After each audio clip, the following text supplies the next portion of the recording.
মিরাজ পালিত হচ্ছে কি বলবেন?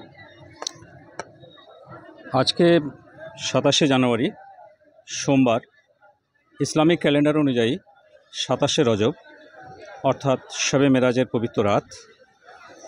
সারা বিশ্বে যেমন এই পবিত্র শবে মেরাজ পাক পালিত হচ্ছে, ঠিক সেরকমই বীরভূম জেলার মাড়গ্রামে অবস্থিত মাড়গ্রাম খানকাহে কাদেরিয়ার মসজিদুল গৌসুল আজম পাকেও এই পবিত্র শবে মেরাজের অনুষ্ঠান পালিত হচ্ছে। গত বছর ঠিক এই দিনেই অর্থাৎ 27শে রজব, ইংরেজি হিসেবে সেটা ছিল 7ই ফেব্রুয়ারি, এই মসজিদুল গৌসুল আজম পাকের শুভ উদ্বোধন হয়েছিল।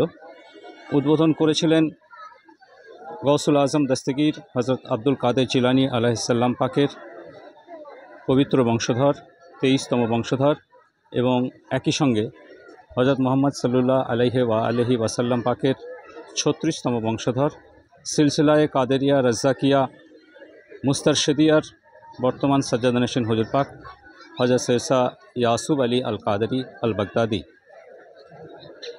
এই মসজিদ পাক হুজুর গৌস পাকের নাম পাকের সঙ্গে যুক্ত হয়ে আছে, মসজিদুল গৌসুল আজম পাক। এবং এই এক বছর পরে এই শবে মেরাজের অনুষ্ঠান বর্তমান সাজ্জাদান নশীন হুজুর পাকের উপস্থিতিতে এবং তার পরিচালনায় এই এক বছর পরে আবার এই শবে মেরাজের অনুষ্ঠান এখানে পালিত হচ্ছে। এই মসজিদুল গৌসুল আজম পাকের বিশেষত্ব হচ্ছে যে ইরাকের বাগদাদ শহরে যে হুজুর গৌস পাকের যে মাজার পাক রয়েছে, সেই মাজার পাকের সংলগ্ন মসজিদ পাকের গম্বুজের আদলে এই মসজিদ পাকের গম্বুজ তৈরি হয়েছে।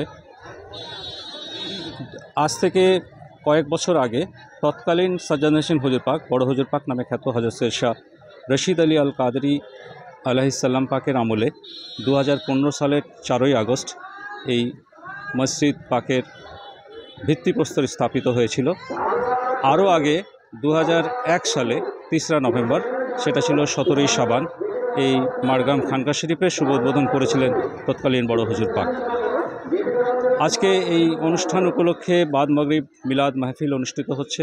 এরপরে এশার নামাজের পর ওয়াজ মাহফিল শুরু হবে আমাদের। এবং পশ্চিমবঙ্গের বিভিন্ন জেলা থেকে ভক্ত মানুষজন জাতি ধর্ম নির্বিশেষে এই মাড়গ্রাম খানকা শরীফে উপস্থিত হয়েছেন এবং বর্তমান সাজ্জাদান নশীন হুজুর পাকের জিয়ারতের জন্য আমরা দেখছি এই খানকা শরীফের সামনে মানুষজন জমায়েত করেছেন। এখানে এই মাড়গ্রাম খানকা শরীফ আজ থেকে যখন প্রায় 24 বছর আগে স্থাপিত হয়েছিল, তারপর থেকেই এই সুফিবাদ এবং আহলে বায়ত পাকের চর্চা এই মাড়গ্রাম খানকা শরীফে হয়ে আসছে। সিলসিলায়ে কাদেরিয়া রাজ্জাকিয়ার যতগুলি খানকা শরীফ এবং মসজিদ পাক আছে, সব জায়গাতেই, যেমন মেদিনীপুর জোড়া মসজিদ, মঙ্গলকোটের কারিগরপাড়ায় কাদেরিয়া খানকা শরীফ, বিহারের পূর্ণিয়া জেলার হযরত রওশনগঞ্জ পাকে, কলকাতার 22 নম্বর খানকা শরীফ, সব জায়গাতেই এই শবে মেরাজ পালিত হচ্ছে।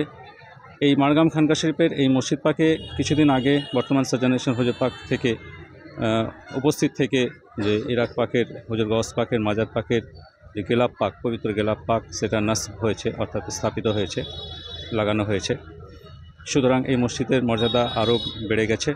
এই মাড়গ্রাম খানকা শরীফেই যে ইমামবাড়া শরীফ রয়েছে, সেই ইমামবাড়া শরীফও খুব গুরুত্বপূর্ণ। প্রত্যেক বৃহস্পতিবার অসংখ্য মানুষ এখানে হাজির হতে আসেন। কিছুদিন আগে এই ইমামবাড়া শরীফের যে চাঁদ পাক, সেখান থেকে নূরের বিচ্ছুরিত হয়েছিল যখন বর্তমান হুজুর পাক উপস্থিত ছিলেন, আজ থেকে প্রায় 2 বছর আগে।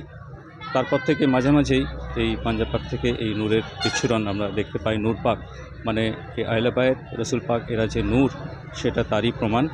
আজকে এই শবে মেরাজ পাক সম্পর্কে এখানকার যে বিভিন্ন প্রখ্যাত আলেমগণ তারা বক্তব্য রাখবেন এবং হযরত মুহাম্মদ সাল্লাল্লাহু আলাইহি ওয়াসাল্লাম পাকের মর্যাদা এবং আহলে বায়ত পাকের মর্যাদা তারা তুলে ধরবেন। আপনার নাম? আমি চৌধুরী ইফতেহাজুল হক, বর্ধমান একটি স্কুলে শিক্ষকতা করি।